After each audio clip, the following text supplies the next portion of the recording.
Vous êtes toujours nombreux à nous suivre à travers le monde, mesdames, messieurs, bonsoir. Aujourd'hui, sur le plateau, on reçoit le pasteur Marcelo Jérémy Tounassi, lui qui est le pasteur responsable de l'église La Compassion. Il a accepté de faire le déplacement sur notre plateau. Pasteur, bonsoir. Bonsoir.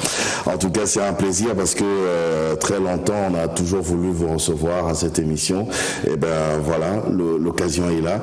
Mais déjà, on aimerait savoir l'église La Compassion est née quand? Elle a commencé comment? Et c'était en quelle année?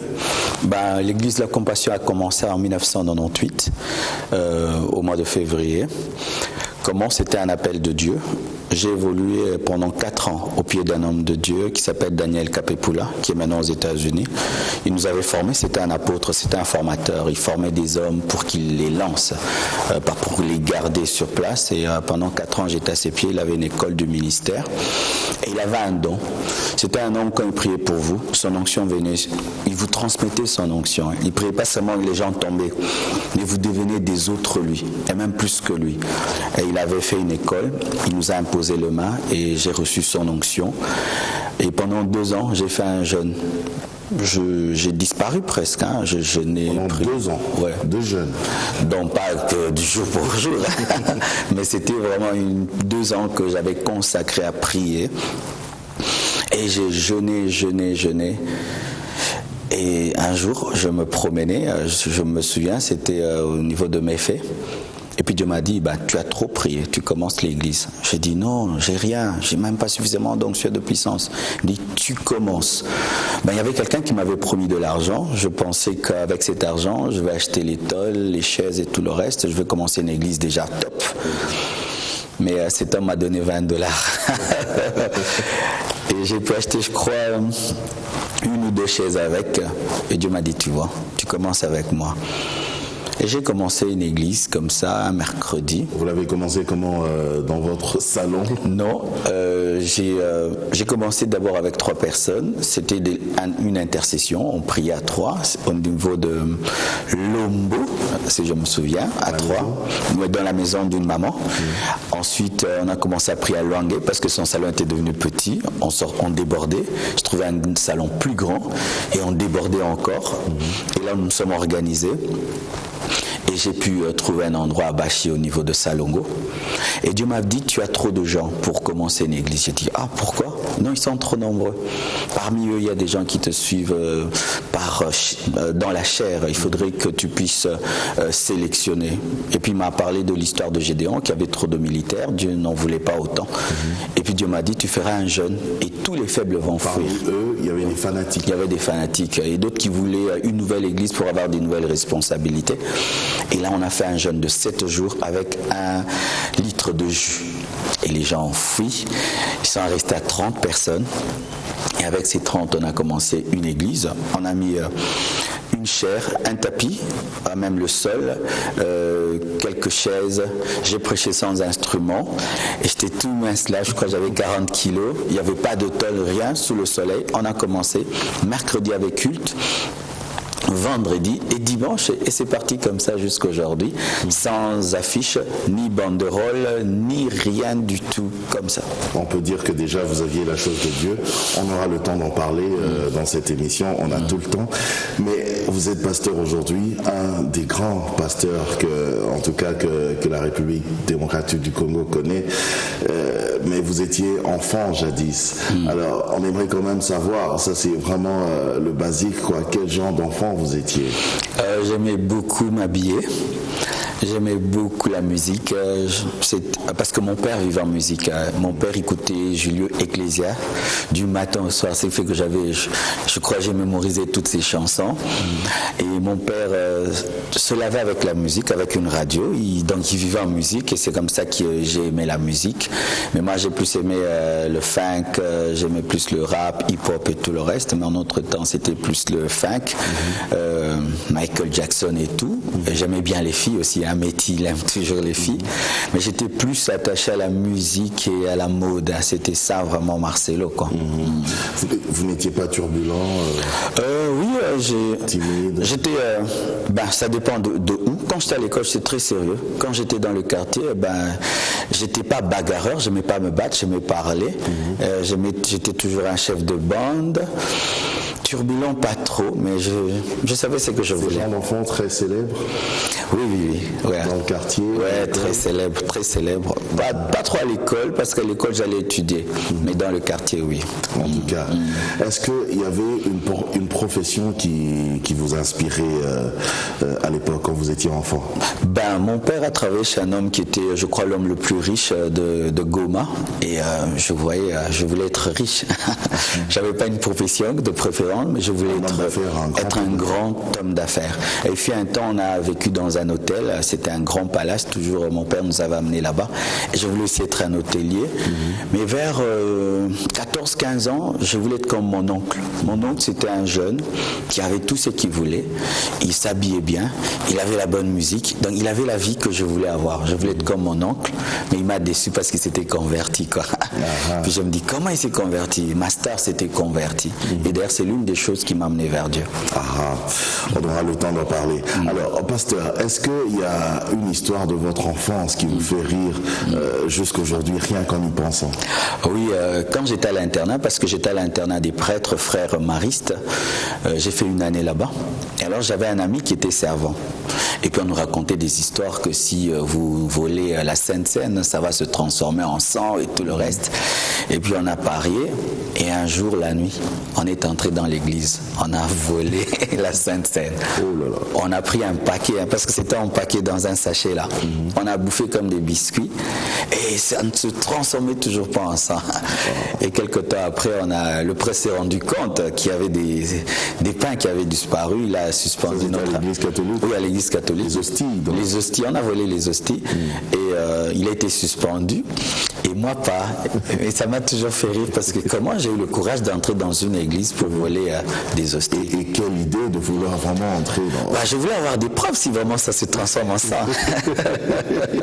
C'est vrai. Merci, pasteur. Alors, vous êtes pasteur, je le répète tout le temps, je le dirai tout le temps, même jusqu'à la fin de l'émission. Comment s'est fait justement votre conversion, votre rencontre avec Jésus-Christ? Mais déjà, avant de nous dire ça, est-ce qu'on peut connaître, si ce n'est pas un secret, votre passé avant Jésus-Christ, avant même de vous convertir?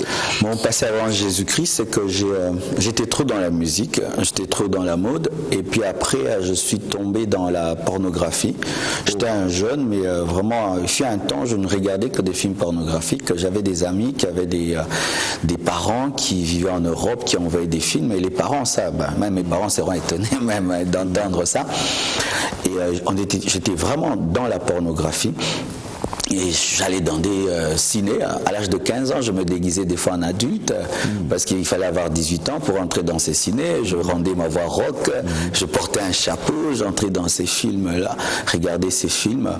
Et Dieu m'a fait grâce, j'ai pas connu de femme avant ma conversion. Ma femme est la seule femme que j'ai connue de toute ma vie. J'ai eu beaucoup de copines, peut-être on pouvait avoir des intimités, mais pas jusque vraiment à l'acte sexuel. Ça, Dieu n'a jamais permis, et j'étais énervé parce que tous mes amis pensaient que j'avais couché avec toutes les filles du quartier. J'étais célèbre, alors je mentais même, je disais je suis sorti avec celle-là, mais au fond de moi c'était archi faux. Il y a même une fille qui m'a collé une fois parce qu'il a dit j'ai appris que tu as dit que tu es sorti avec moi alors que c'était faux, et je pensais que j'étais maudit. Parce que des moins beaux que moi couchaient avec toutes les filles qui voulaient. Mais moi, quand j'arrivais à l'acte, soit la fille refusait, soit il n'y avait pas un endroit, un blocage, je pensais que j'étais maudit. Mais un jour, Dieu m'a dit, quand je me suis converti, qu'il n'avait pas permis, parce que si je m'étais livré à cette vie, peut-être que jusqu'aujourd'hui, je serais dedans, ou j'aurais eu le sida, ou cette fille à gauche et à droite, des enfants partout. Dieu n'a pas permis. Oui. Et votre rencontre finalement avec Jésus-Christ, ça se fait comment? J'étais un jeune très incrédule. À l'âge de 15 ans, mes amis avaient 25 ans. Mes amis avaient 30 ans. C'était vraiment bizarre parce que je lisais des grands amis parce que je lisais. J'ai lu toute la collection de Sass. Vous connaissez SAS? Je connais. À l'âge de 15 ans, j'avais tout lu. Du début à la fin, tout c'est comme alcoolinge, j'avais tout lu. Alors ma tête ne fonctionnait pas comme un jeune. Et mes amis étaient plus âgés. Mes copines avaient 24 ans quand j'avais 15 ans. Ma dernière copine, quoi. Et alors, qu'est-ce qui m'est arrivé? À l'âge de 10 ans, des sorcières ont voulu me bouffer. J'étais paralysé dans mon sommeil et j'ai vu des sorcières avec une casserole qui bouillonnait dans l'espace et ils citaient mon nom et ils chantaient et ils jouaient au tam-tam. Mon esprit a quitté mon corps et j'entrais dans la casserole. J'ai prié, je vous salue Marie, ça n'a pas tenu. J'ai prié notre Père et j'étais délivré de ces sorcières. Mais elles me parlaient. Je suis allé en parler à mes parents, j'ai dormi et j'ai vu des sorcières. Ils ont pris à la légère parce qu'en ce temps-là, il n'y avait pas une grande spiritualité dans notre famille.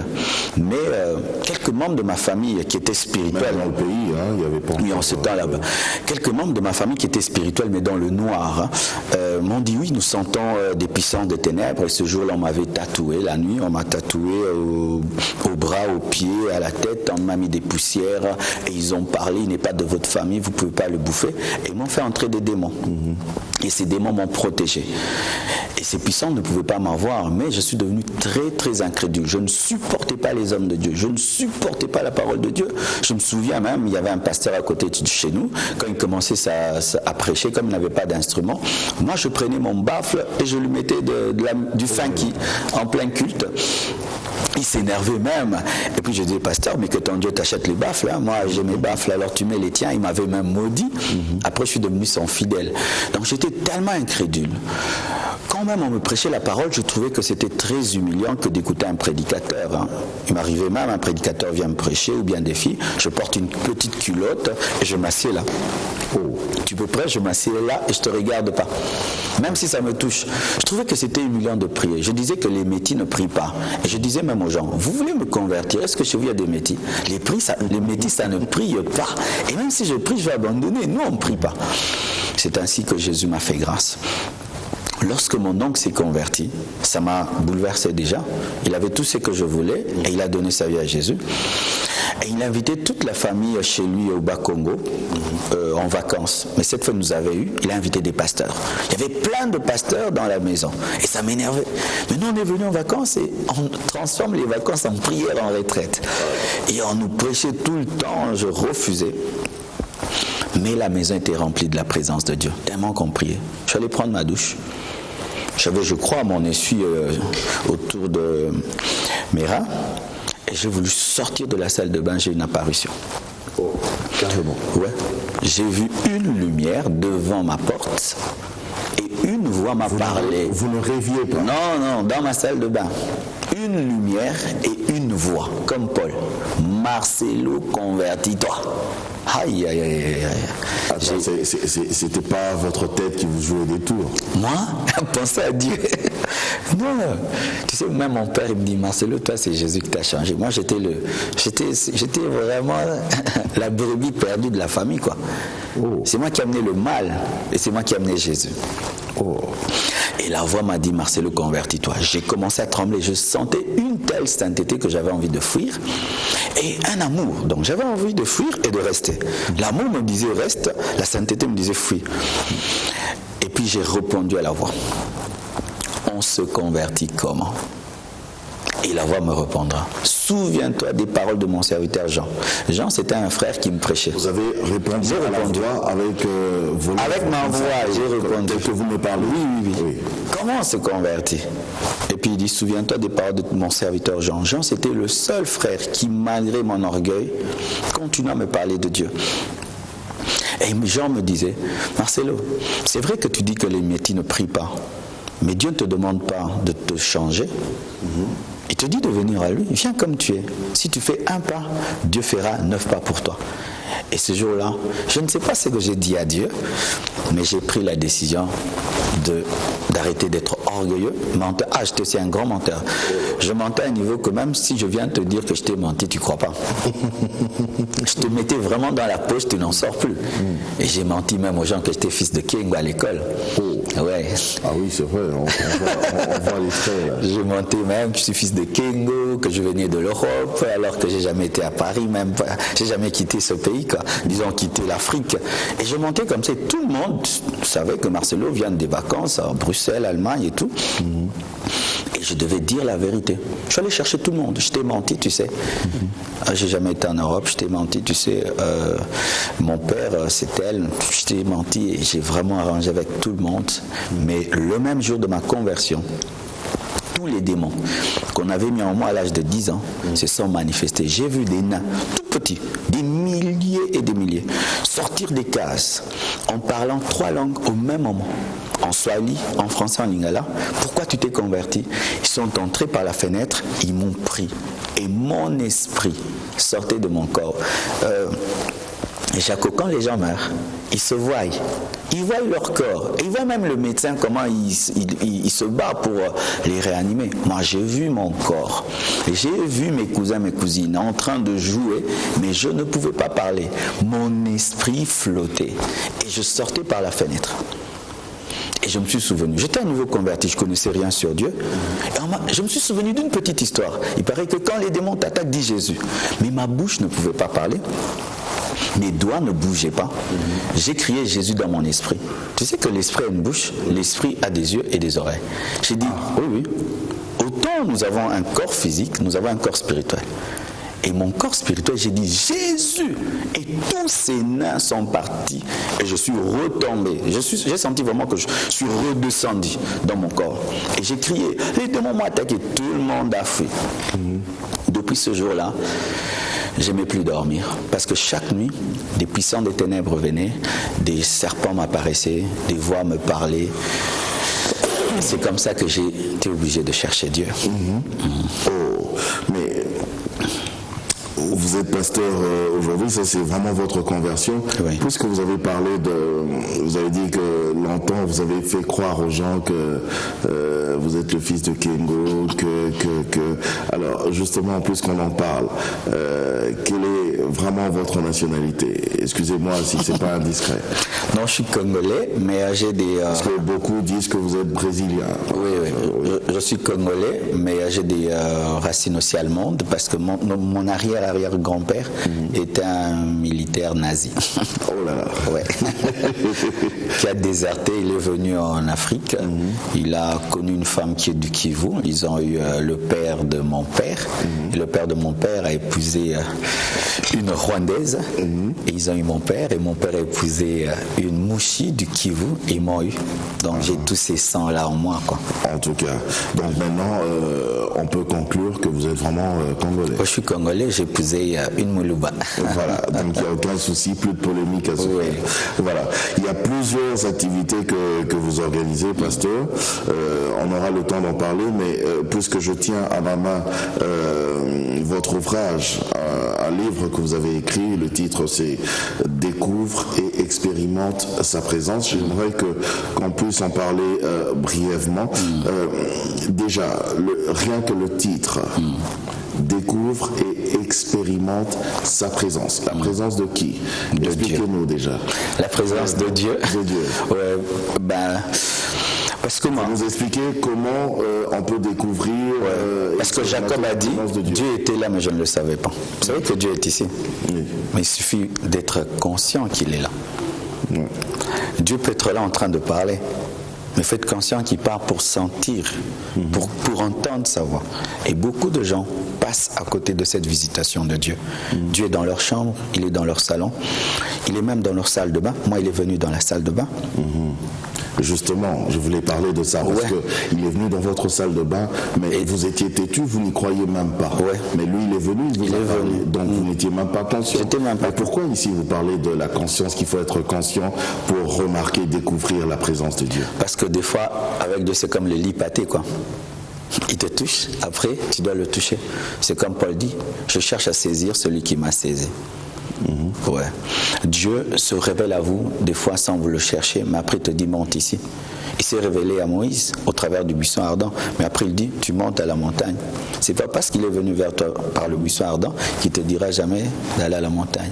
Ça part, il vient vers toi. C'est comme une invitation, mais c'est à toi maintenant de t'habiller et d'y aller.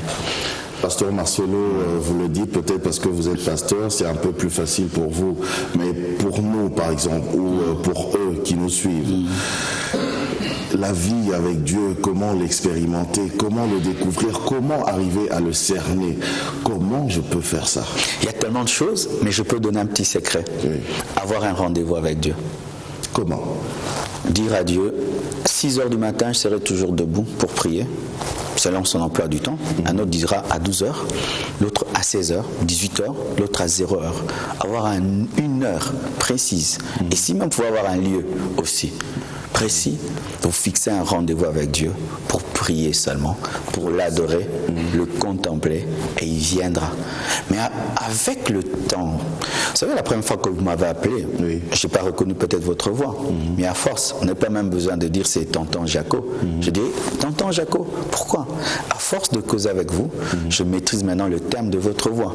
Et à force de parler avec Dieu, on maîtrise même quand est-ce qu'il vient, quand est-ce qu'il est triste, quand est-ce qu'il est en colère, quand est-ce qu'il est content, quand est-ce qu'il veut faire une chose. C'est à force.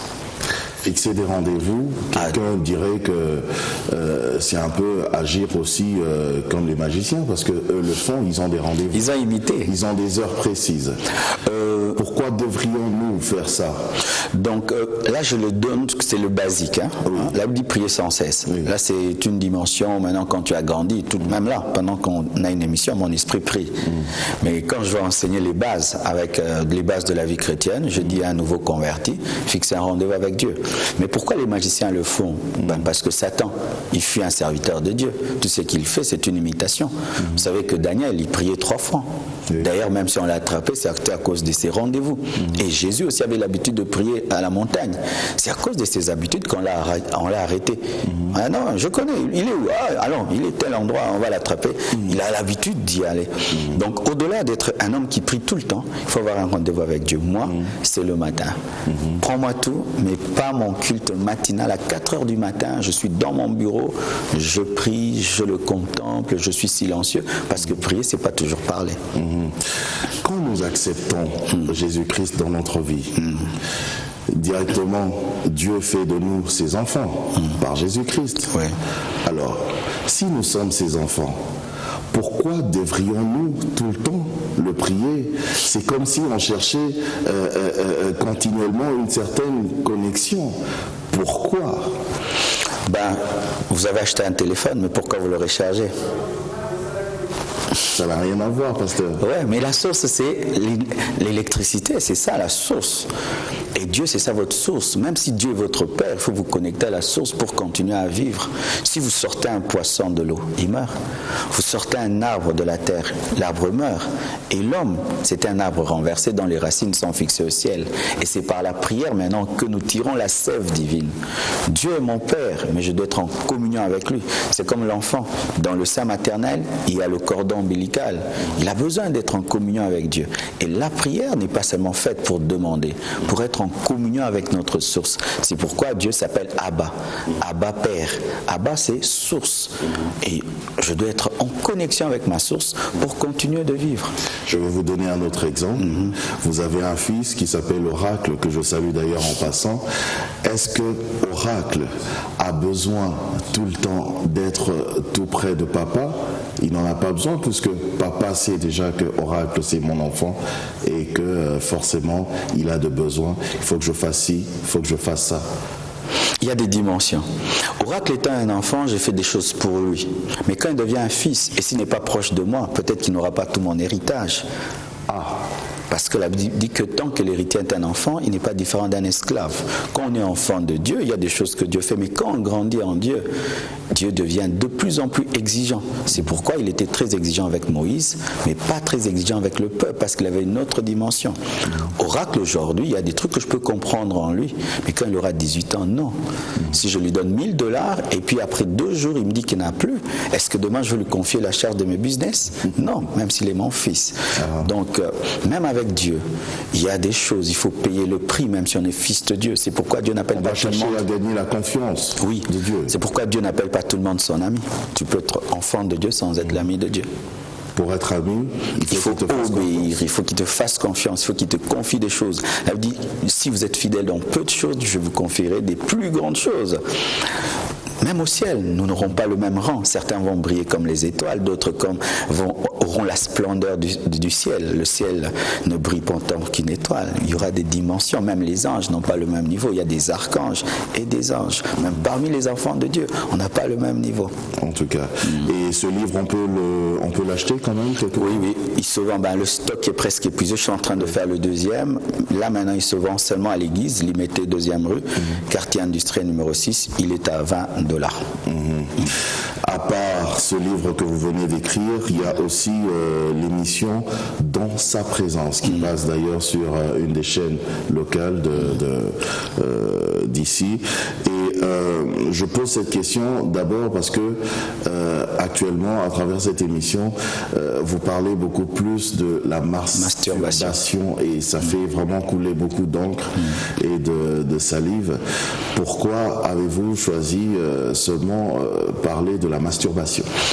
Parce que Dieu m'a révélé que la masturbation est un péché qui sévit dans l'Église et pas seulement parmi les païens, parce que l'émission c'est dans sa présence. C'est-à-dire les gens qui veulent vivre dans la présence de Dieu, vivent dans la masturbation, ils sont très étonnés de rechercher la présence de Dieu sans la trouver, disant mais moi je ne pêche pas, je ne commets pas l'impudicité, je me masturbe seulement, alors que la masturbation est un grand péché qui chasse la présence de Dieu. Comment ça? Parce que, en principe, il n'y a personne. Quand quelqu'un se masturbe, il n'y a pas de partenaire. Il est seul. Comment est-ce qu'il peut pécher? Parce que la sexualité, Dieu l'a créée pour que ce soit une relation partagée. Dieu n'a pas créé la sexualité pour qu'elle soit égoïste.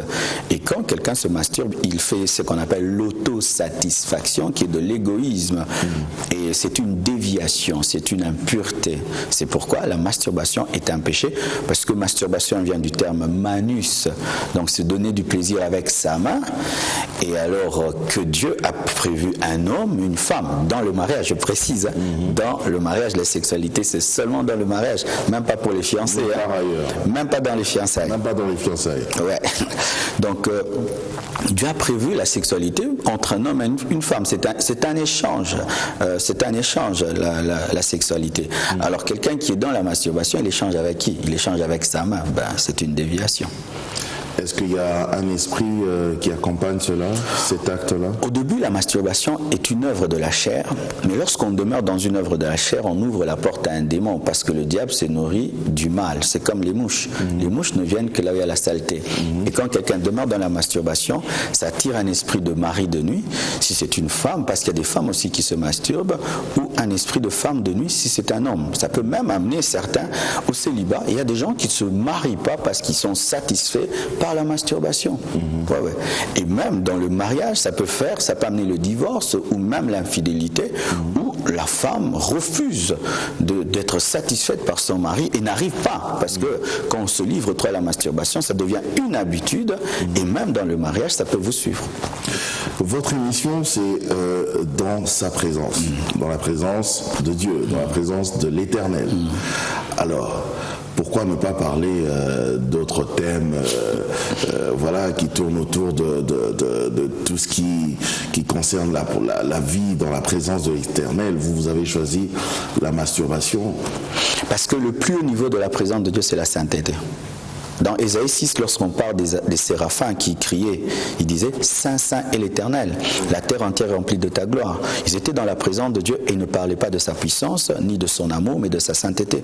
Lorsqu'on atteint le niveau le plus élevé, le zénith de l'adoration, c'est la révélation de la sainteté de Dieu.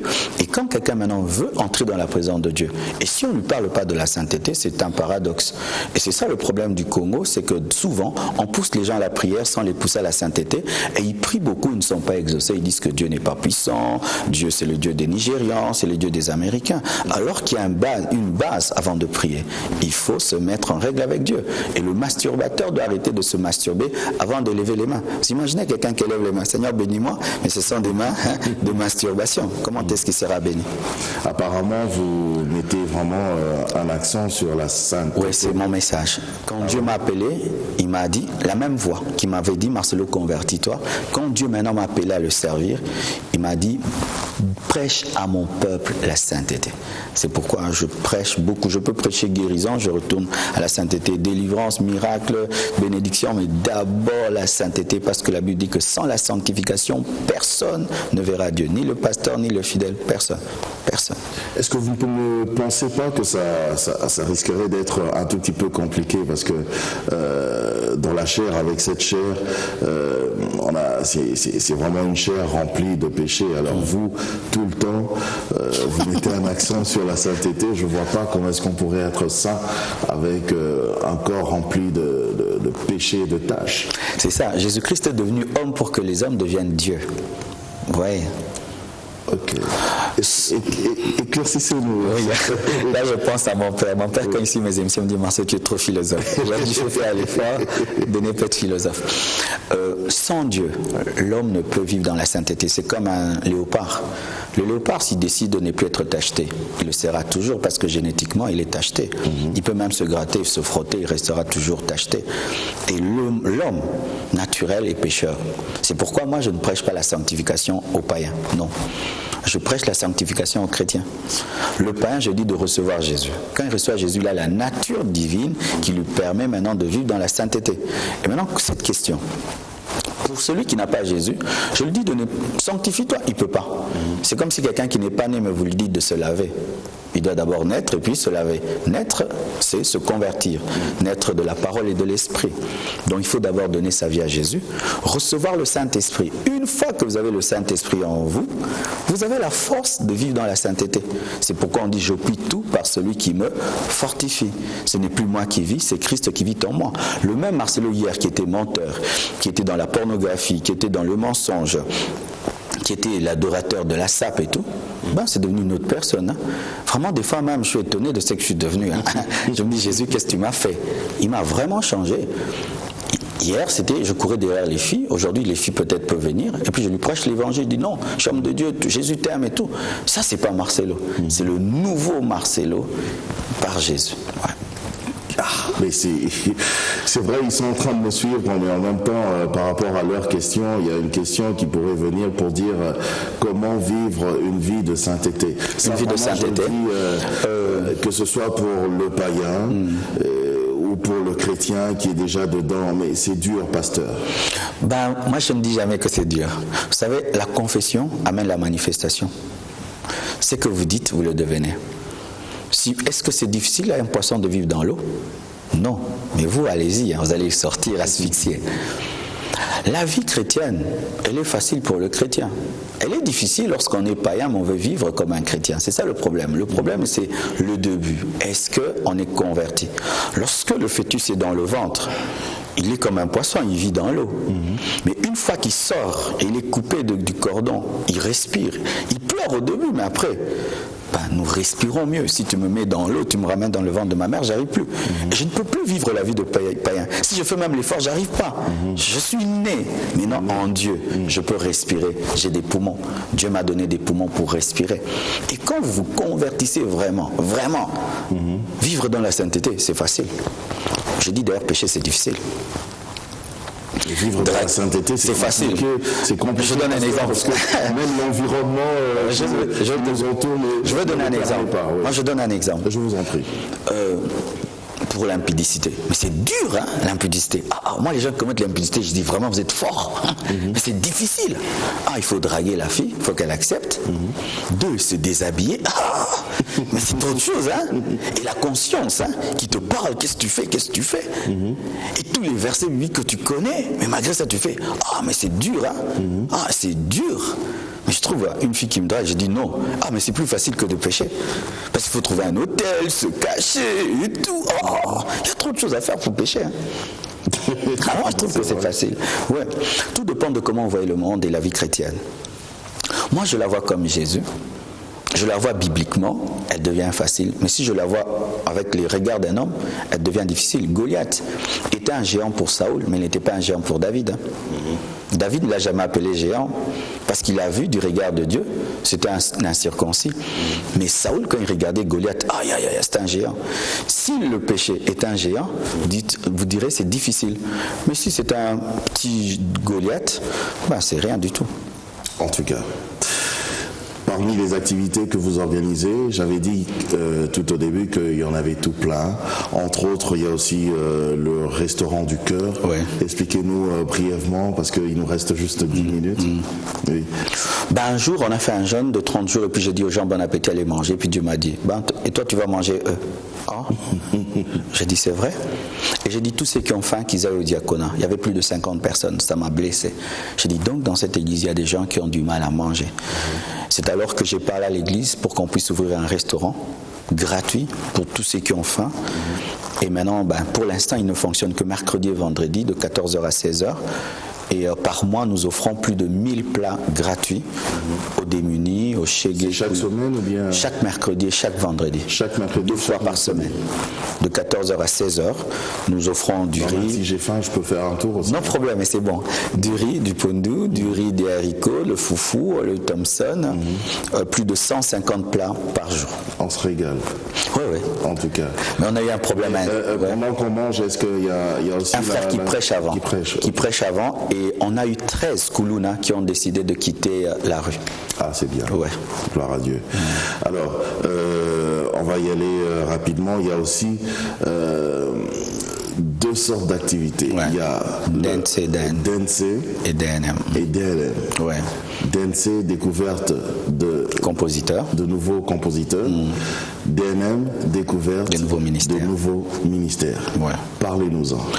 Moi, je suis le produit d'une découverte. En même temps, il y a d'ailleurs des images, on peut voir aussi pendant que vous parlez. Ouais. J'ai eu un père spirituel qui croyait aux autres et qui faisait la promotion des autres. Et j'ai dit, si on m'a fait ça, je dois le faire pour les autres. Je vois même dans le monde un grand coach qui quitte une grande équipe et qui va dans une université chercher un talent. Et c'est ce que je fais.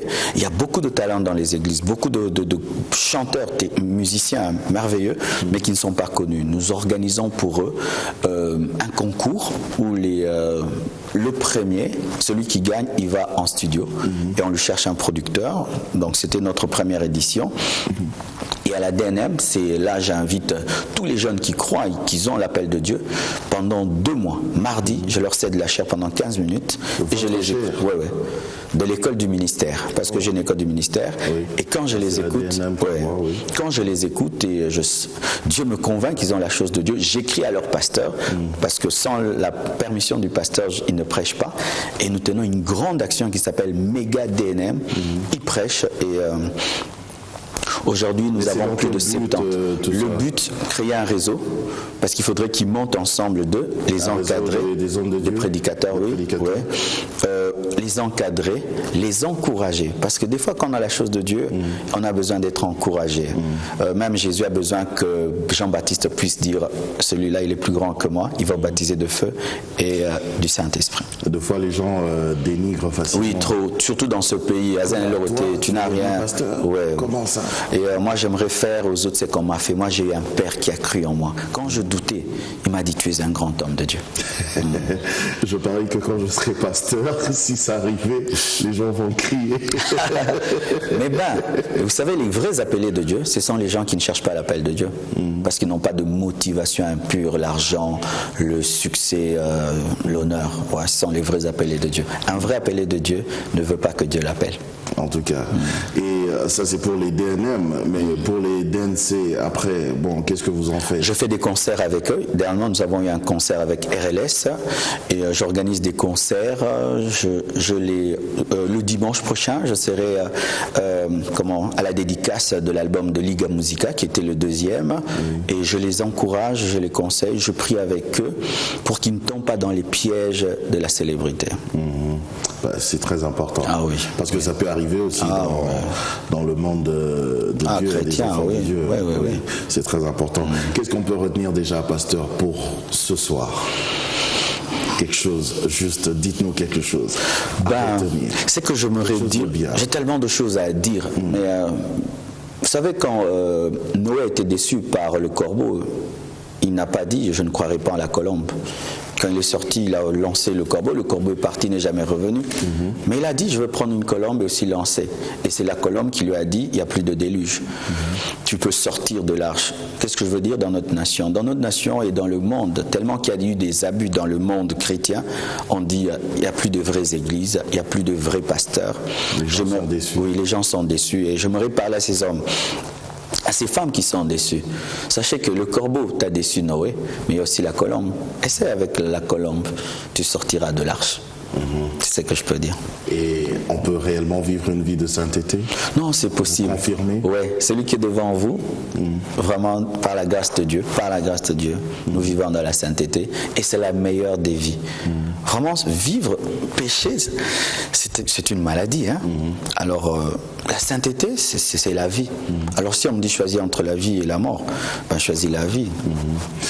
Pasteur, j'aimerais quand même savoir où est-ce qu'on peut vous rencontrer, l'église La Compassion, parce que maintenant, c'est vrai qu'on n'en a pas parlé, mais actuellement, il y a au moins 1500 membres, et je crois que c'est Jésus qui fait ça, c'est pas vous, c'est pas votre campagne, votre parler, non.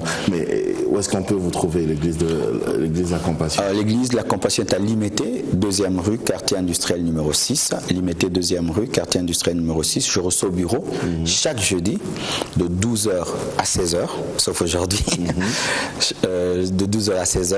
Avec mon épouse, nous recevons ensemble avec elle et mes collaborateurs reçoivent chaque mardi de 9h à 16h. En tout cas, merci beaucoup, pasteur. C'était un plaisir. Moi aussi. En tout cas, je rappelle à tous ceux qui nous ont pris en cours qu'aujourd'hui, sur le plateau, a reçu le pasteur Marcelo Jérémy Tounassi, qui est le pasteur responsable de l'église La Compassion. Merci de nous avoir suivis. Merci vraiment de tout cœur parce que vous nous avez suivis vraiment à travers le monde. Vos questions, vos suggestions, il n'y a pas de problème. Je sais qu'il y a des questions qui sont restées en suspens, mais le pasteur va vraiment faire un effort pour vous écrire et peut-être vous appeler au préalable. On va voir parce que vous êtes vraiment nombreux à nous avoir écrit à ce numéro de téléphone. Merci, merci, merci. On va se retrouver la prochaine fois. Au revoir.